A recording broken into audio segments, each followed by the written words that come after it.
தூக்கத்தால் நான் கல்லில் சாய்ந்து தூங்கினாலும் என் கனாவில், தூக்கத்தால் நான் கல்லில் சாய்ந்து தூங்கினாலும் என் கனாவில் நோக்கி உம்மை கேட்டி சேர்ந்தேன் வாக்கடங்கா நல்ல நாதா. தேவனே நான் உமதண்டையில் என்னும் நெருங்கி சேர்வதே என் நாவல் பூமியில்.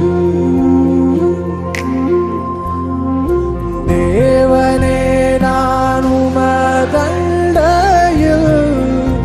என்னும் நெருங்கி சேர்வதே என் நாவல் பூமியில்.